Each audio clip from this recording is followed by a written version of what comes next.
Ambassador Jiwan stood in the huge crystal hall of the Galactic Council. Her heart was beating fast and her hands were shaking. She had been the human representative for 20 years, but today was different. Today was the day she would change everything. The hall was filled with aliens from 1,000 different worlds. The blue-skinned Altarians floated on their metal platforms, looking down at her with cold eyes. The bug-like Vorthek made clicking sounds with their sharp teeth. They were angry, and Jiwan could feel their hatred. She looked up at the massive screen showing the voting results. The council had just decided that humans could only have 3 solar systems. 3 systems for all of humanity, while other species had hundreds. It was not fair. And everyone knew it. Minho sat in the back row watching everything. His job was to advise on military matters, but today he was just a witness. He had warned Jiwan this would happen. The aliens were scared of humans, and scared creatures do dangerous things. The Altarian leader Velther spoke first. His voice was cold and mechanical, like a machine. We have made our decision. Humans are too dangerous to expand further. You grow too fast and change too much. You make other species uncomfortable. Jin wanted to laugh. The aliens called humans dangerous, but they were the ones who had fought wars for thousands of years. Before humans even knew aliens existed, they had destroyed entire planets and wiped out whole species, but now they were afraid. Because humans built better ships and solved problems faster. The Vorthek Queen Zixera made her terrible clicking sounds. We agree with the Altarians. Human expansion must stop. You are not like us. You do not follow the old ways. You change everything.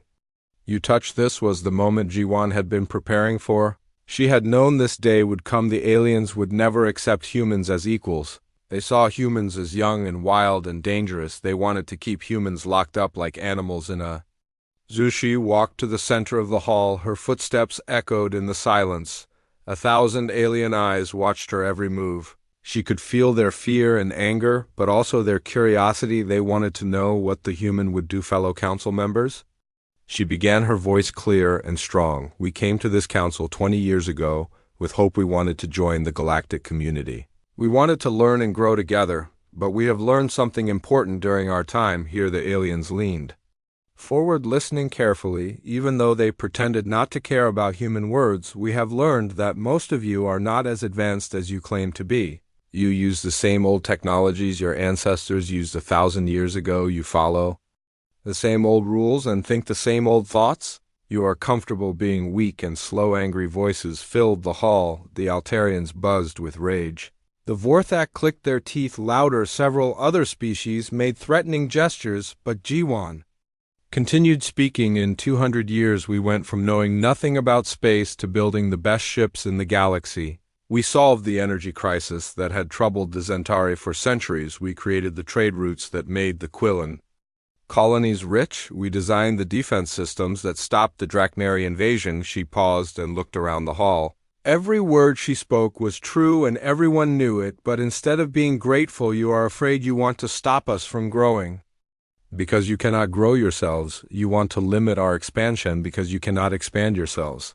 You want to make us weak because you are weak. The Altarian leader stood up. This is enough. Human arrogance will not be tolerated here. The decision has been made. You will accept our limits or face the consequence. Jiwan smiled for the first time that day.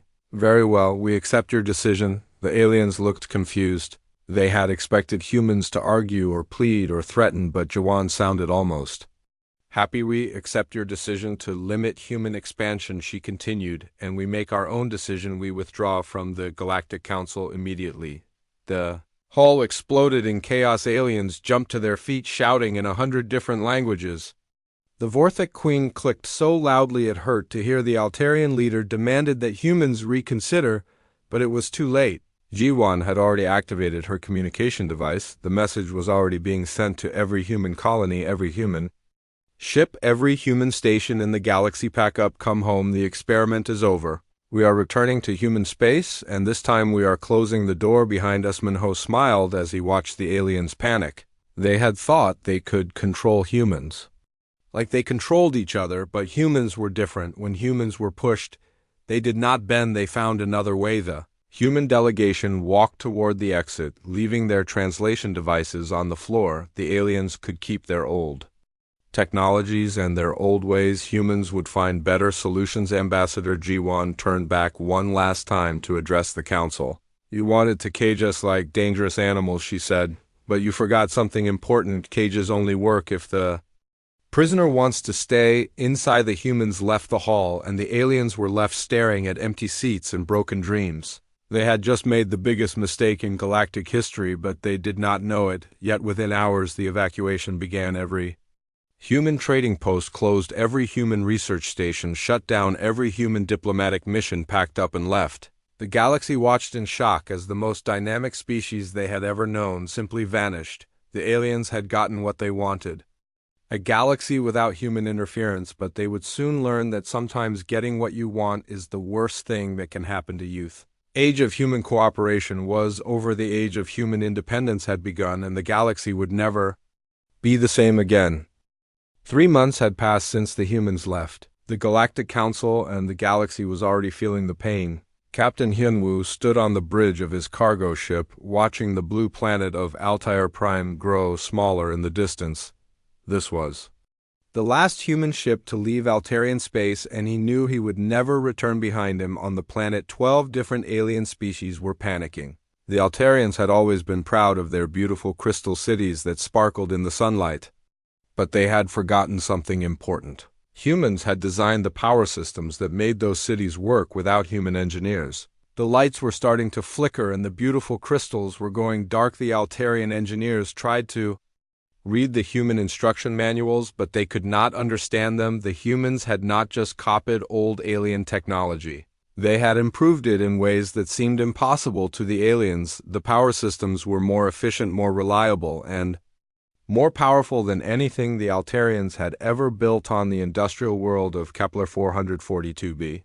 Alien Foreman Grixel walked through the empty human quarters. His 6 arms hung sadly at his sides as he looked at the abandoned workstations. The humans had built the most amazing manufacturing plants in the galaxy here. They had trained alien workers, taught them new skills, and made production 3 times faster now. The alien workers were struggling to keep the machines running every day. Something broke, and nobody knew how to fix it. The humans had made everything look easy, but without them the complex systems were falling apart. The other aliens blamed Grixel for letting the humans leave, but he knew the truth. The humans had not been expelled from this world. They had been driven away by fear and jealousy. Meanwhile, back on Earth, President Soyan stood before the United Earth Assembly. The huge hall was packed with representatives from every human colony and settlement. She had called this emergency meeting to explain why humanity had made such a dramatic decision.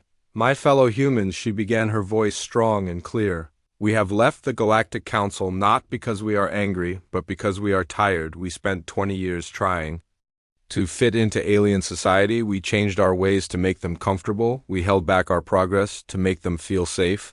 We became smaller to make them feel bigger. The assembly was quiet, listening to every word. They had all felt the frustration of dealing with alien bureaucracy and alien prejudice, but we learned something important during our time with the aliens, she continued. We learned that most of them are not as advanced as they pretend to be. They use the same old technologies their ancestors used 1,000 years ago. They are afraid of change, afraid of growth, afraid of anything new. In the back of the hall, Dr. Wanbin smiled. He had been waiting for this moment for years while the politicians had been playing diplomatic games. He had been working on secret projects that would change everything. Soon the galaxy would see what humans could really do when they stopped holding back. The president continued speaking. We are not leaving because we hate the aliens. We are leaving because we love humanity. We will not let them make us weak. We will not let them make us slow. We will not let them make us ordinary. The assembly erupted in cheers and applause. The humans had made their choice. They would rather be alone and strong than together and weak. Dr. Wanben stood up and walked to the podium. The hall became quiet again. Everyone knew he was about to reveal something important. While you were all dealing with alien politics, he said with a smile, I was working on more interesting problems. Behind him, a holographic display showed incredible new technologies, faster than light engines that were 10 times more efficient than anything the aliens had, energy sources that could power entire planets, communication systems that made The old alien networks look like smoke signals. The aliens shared their old technologies with us thinking they were being generous, he explained. But they had no idea that human engineers had been improving on those technologies in ways the original creators never imagined. The display showed ship designs that looked like they came from the future, weapons that could destroy entire fleets, space stations that could house millions of people, manufacturing systems that could build anything imaginable. For 20 years we held back our true potential, he continued. We shared only the safest discoveries with the aliens. We let them think they were still the advanced species, but now we are free to be ourselves. The assembly was stunned. They had known humans were innovative, but they had not realized how much their scientists had been holding back. The aliens had thought they were controlling human development, but humans had been secretly surpassing them in every field. Meanwhile, across the galaxy, the first signs of trouble were appearing. The galactic communication networks were slowing down. Messages that used to take seconds now took hours. The quantum relay systems that connected thousands of worlds were failing one by one. The aliens had not realized that humans had been maintaining these systems for decades. Human technicians had quietly fixed problems, prevented failures, and improved performance. Now, without human expertise, the networks were falling apart. On the trade world of Nexus Prime, alien merchants were getting angry. Their cargo ships were stuck in traffic jams that lasted for days.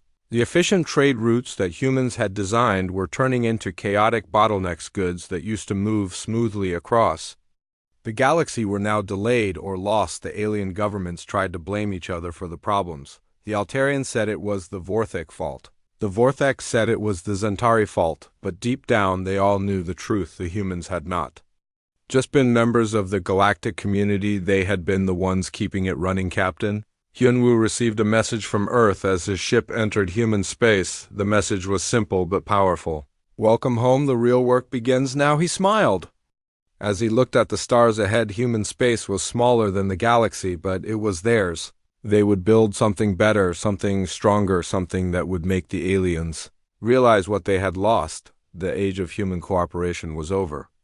The age of human independence had begun. And the galaxy was about to learn what happened when you push the most innovative species in the universe too far. 6 months after the humans left, and the galaxy was falling apart, Taeyong sat in his new office on Mars, watching the news reports with satisfaction. He had been a human trade negotiator before the withdrawal, and he knew this would happen. The aliens had made their choice, and now they were paying the price. The news was terrible for the aliens. The Zentari Republic had just gone bankrupt. They could not pay their debts to the Galactic Banking Consortium. The Vorthek Hive was rationing energy. For the first time in 1,000 years, their people were cold and hungry and angry. The carefully balanced trade networks that had kept the galaxy rich were breaking down without human management. The aliens were finally learning what they had lost. Human traders had not just moved goods from one planet to another. They had created new markets, found new customers, and solved problems that had puzzled alien merchants for centuries. They had been the oil that kept the machine of galactic commerce running smoothly. Engineer Gina was getting desperate messages from her former alien coworkers every day. The atmospheric processors on 12 different worlds were failing. These giant machines had been designed by humans to make dead planets livable. For alien species, the aliens had the instruction manuals, but they could not understand how to make the machines work when things went wrong. The processors were not just simple machines, they were complex systems that needed constant adjustment and creative problem solving. The aliens could follow the written instructions, but they could not adapt when unexpected problems appeared. They lacked the human ability to think outside the box. In the mining world of Kethra, alien supervisor Nexon stared at the broken equipment that had been working perfectly for years under human supervision. The mining robots were shutting down one by one, and the alien technicians had no idea how to fix them. This world produced the rare metals needed to build faster than light engines. Without these metals, the entire galactic transportation system would collapse. The Altarian Prime Minister Velthor finally swallowed his pride and sent a message to Earth. It was a formal request for help disguised as a diplomatic inquiry. The Altarians needed human engineers to save their failing power systems. But the response from Earth was short and cold. Address your concerns to the Galactic Council. The irony was painful. The council that had voted to limit human expansion was now powerless to solve the crisis that human withdrawal had created. They had the legal authority to make laws, but they had no practical ability to fix problems. Dr. Minsu received reports from human observers throughout the galaxy.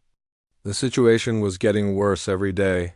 The Quillen colonies were experiencing food shortages because their agricultural systems were failing. The Drachneri Empire was watching all this chaos with great interest, waiting for the right moment to strike. The galactic stock markets were crashing as investors realized that most alien companies had been dependent on human expertise. Stock prices fell every day as more companies announced they could not operate without human support. The aliens had built their economy on human innovation without even realizing it. On the trade station of Omega-7, alien merchant Kixon watched his business empire crumble. His company had been one of the biggest in the galaxy, but it had relied on human logistics to move goods efficiently. Now his ships were stuck in traffic jams, his warehouses were overfilled with unsold products, and his customers were finding other suppliers.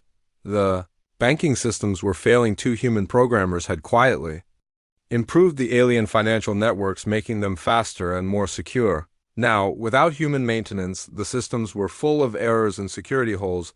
Money was disappearing, transactions were failing, and nobody knew how to fix the problems. President Soyan watched the galactic chaos from her office on Earth.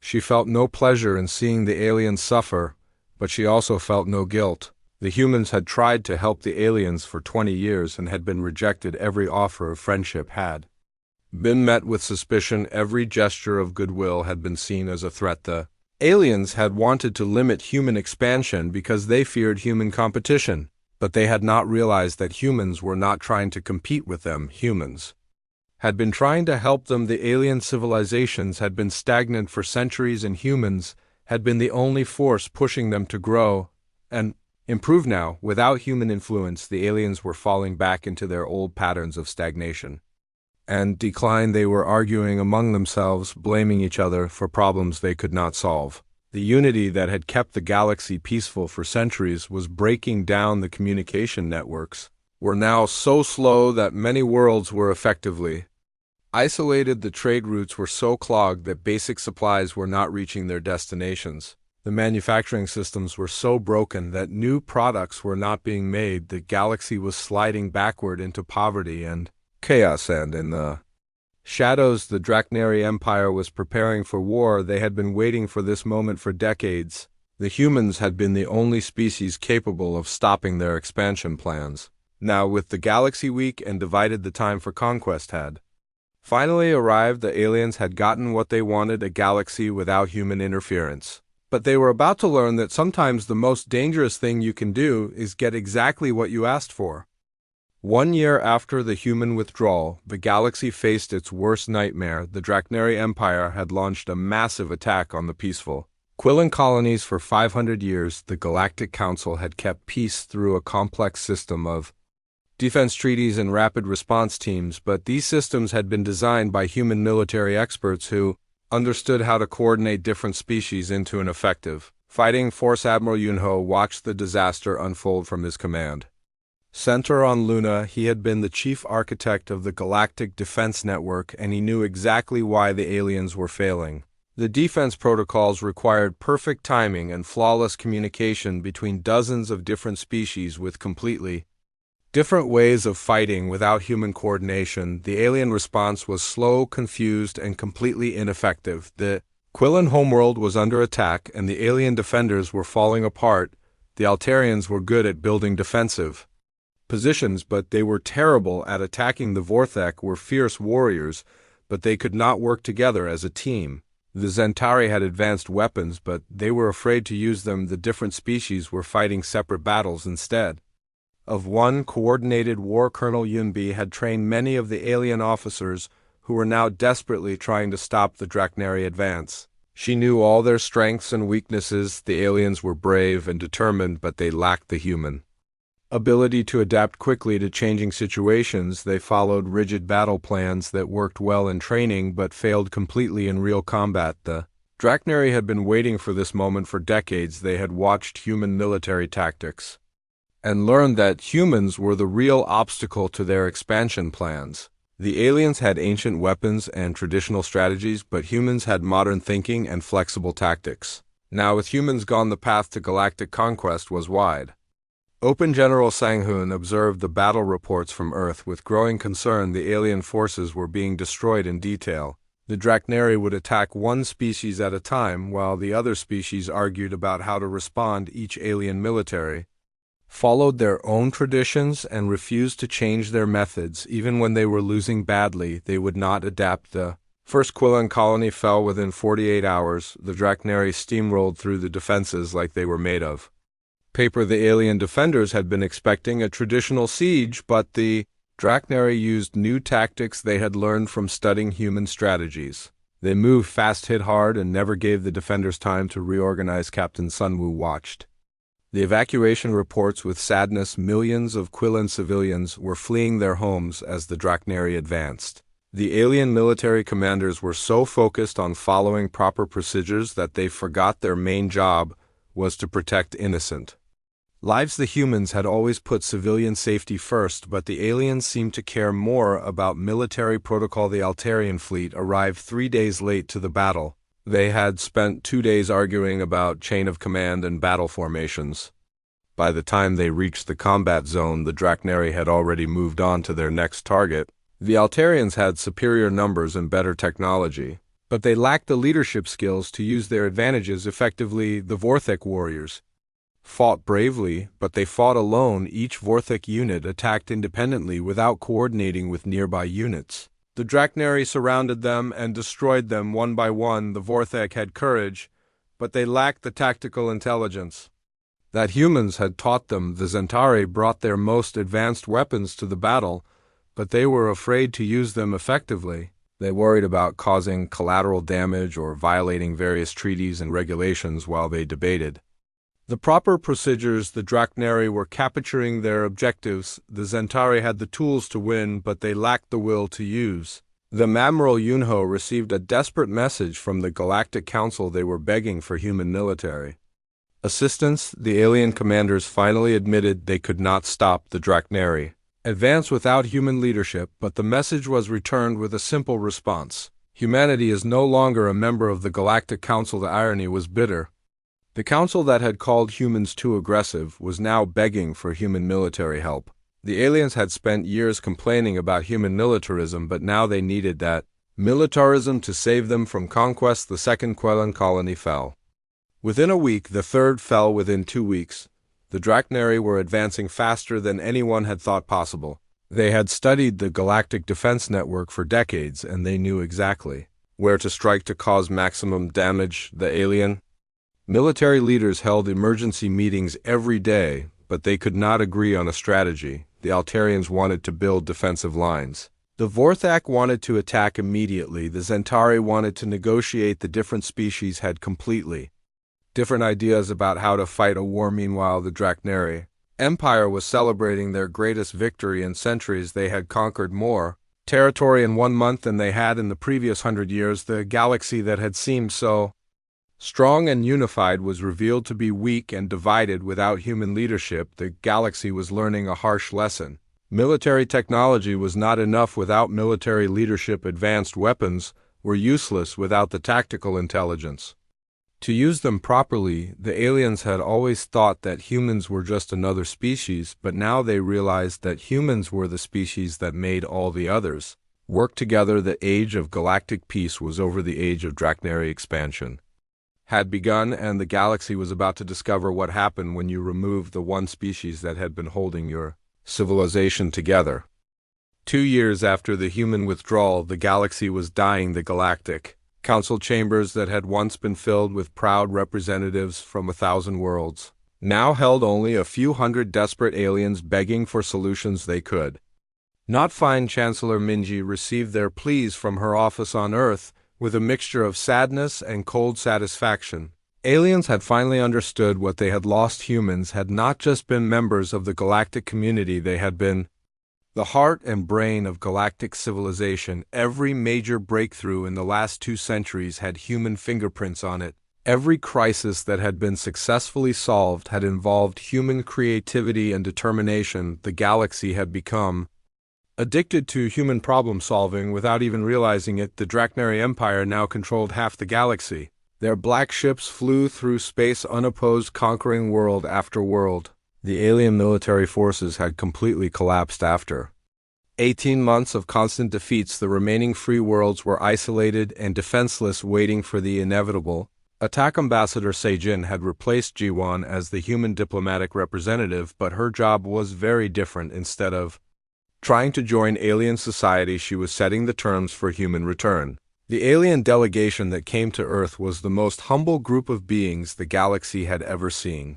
The Altarian Prime Minister Velthar had aged decades in just 2 years. His crystal blue skin was now dull and gray. His floating platform moved slowly, as if he was too tired to maintain proper altitude. He had once been proud and arrogant, but now he looked like a broken old man. "Please," he said in a voice barely above a whisper, "we need your help. The Drachnary will destroy everything we have built over thousands of years. Only humans can stop them. We are willing to negotiate." The Vorthak Queen Zixara clicked her teeth nervously. Her once proud exoskeleton was cracked and scarred from stress. The Vorthak had always been fierce warriors, but they had been humiliated by the Drachnary again and again. Her people were losing faith in her leadership. "We were wrong," she admitted, the words painful to speak. "Humans are not the problem. Humans are the solution. We should have listened to you. We should have trusted youth." Zentari Ambassador Quilon looked even worse. His normally perfect robes were wrinkled and stained. His species had always prided themselves on their advanced technology, but that technology was useless without human expertise to make it work properly. "Our civilization is collapsing," he said quietly. "Our people are starving. Our cities are falling apart. Our children ask why we drove away the only species that could help us." Ambassador Seijin listened to their pleas with a calm expression. She had been preparing for this moment for 2 years. The terms had already been decided by the human government. The aliens would have to accept them completely or face extinction. "Humanity will consider returning to galactic civilization," she said finally, "but only as equal partners. The discriminatory laws that restricted human expansion will be completely removed. Human colonies will have full autonomy. And most importantly, humans will have equal representation in all galactic decisions." The alien representatives were horrified. They had spent centuries maintaining their position as the senior species in the galaxy. The idea of treating humans as equals was almost unthinkable to them, but with the Drachnary controlling half the galaxy and their own civilizations crumbling, they had no choice. Dr. Sangmin chose that moment to reveal the true extent of human advancement during the isolation period.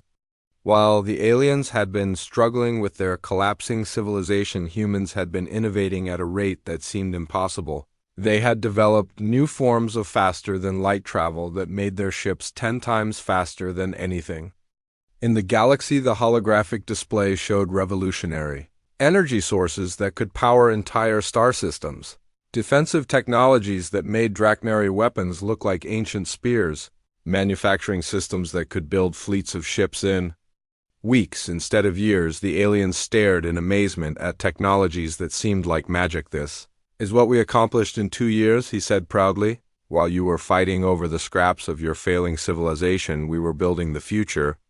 We did not just survive without the galaxy, we thrived." The alien delegates realized they were looking at the most advanced civilization in the galaxy. The humans had not been diminished by their isolation. They had been liberated by it, free from alien restrictions and alien fears. They had achieved things that seemed impossible. President Soyin entered the room, and the alien delegates immediately stood up in respect. She was no longer just the leader of one species among many. She was the leader of the most powerful civilization in the galaxy. "The terms are not negotiable," she said firmly. "Either you accept humans as full equals or you face the Drachnary alone. We will not return to our old role as junior partners in your failing system." The Altarian Prime Minister looked around at his colleagues. They all knew they had no choice. The Drachnary were less than a year away from attacking Earth itself. If the humans fell, the rest of the galaxy would follow. "We accept," he said finally, his voice Breaking, we accept all your terms. Please help us save our world's ambassador. Sajin smiled for the first time in the meeting. Very well, she said. Humanity will return to galactic civilization, but this time we will build something better than what came before. The age of alien dominance was over. The age of human leadership had begun, and the galaxy was about to discover what could be accomplished when the most innovative species in the universe was finally given the freedom to reach its full potential. The war against the Drachnary Empire lasted exactly 6 months. Once humanity rejoined the galactic community, General Hyjin stood on the bridge of the human flagship, watching the final Drachnary stronghold surrender. Her battle plans had been unlike anything the galaxy had ever seen. Instead of the rigid, predictable strategies that alien commanders used, human tactics were fluid, adaptive, and devastatingly effective. The Drachnary had been winning every battle for 2 years against the aliens, but they were completely helpless against human military genius. The humans did not just have better technology, they had better thinking. They could see patterns that the aliens missed and adapt to new situations faster than anyone thought possible. The liberation of the Quillan colonies became a symbol of human tactical brilliance. Captain Dongwu led a combined human-alien fleet in the most complex military operation in galactic history. The mission required perfect coordination between dozens of different species, each with their own strengths and weaknesses. Only human commanders had ever been able to achieve this level of cooperation. The operation was a complete success.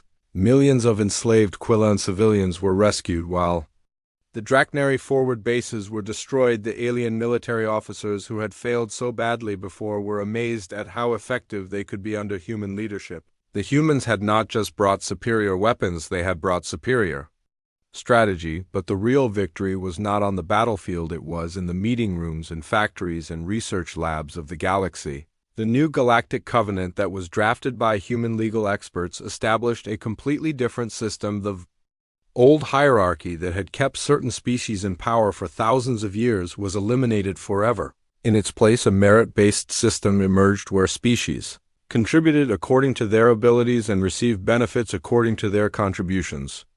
The aliens, who had been treated as second-class citizens for centuries, suddenly found themselves with equal rights and opportunities. The species that had dominated the galaxy for millennia had to prove their worth like everyone else. President Jiho addressed the new Galactic Assembly from the rebuilt council chambers. The hall was filled with representatives from every species in the galaxy, but now they were all equal partners. Instead of senior and junior members, the atmosphere was completely different from the old days. My fellow citizens of the galaxy, she began using words that had never been spoken before. We have learned that diversity is not just about having different species in the same room. It is about using the unique strengths of each species to build something greater than any of us could achieve alone. The assembly listened with respect and attention. The humans had earned their leadership not through force or politics, but through results. They had saved the galaxy from economic collapse, military defeat, and political chaos. The other species were grateful, not resentful. Humanity learned an important lesson during our time away from the galaxy, she continued. We are not better than other species, but we are different. Our willingness to take risks, to innovate, to challenge old ways of thinking is not a threat to galactic civilization. It is essential for galactic civilization to survive and thrive. The new galactic economy was stronger than ever before. Trade flowed smoothly under new human-designed protocols that were more efficient and more fair. Scientific advancement accelerated as human researchers worked alongside alien scientists, combining human creativity with alien knowledge. The military remained strong under human leadership, but it was focused on exploration and defense rather than conquest. The Drachnary Empire had been completely defeated, but they were not destroyed. The humans had offered them a choice: join the new galactic community as equals or remain isolated in their own space. Most of the Drachnary chose to join. They had been impressed by human military skills, but they were even more impressed by human mercy. Admiral Yunho established the new galactic defense force with representatives from every species. The old system of separate national militaries was replaced by an integrated force that could respond quickly to any threat.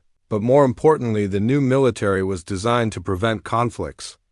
Rather than just win them, Dr. Wanban became the head of the new Galactic Science Council. His research teams included the best minds from every species in the galaxy.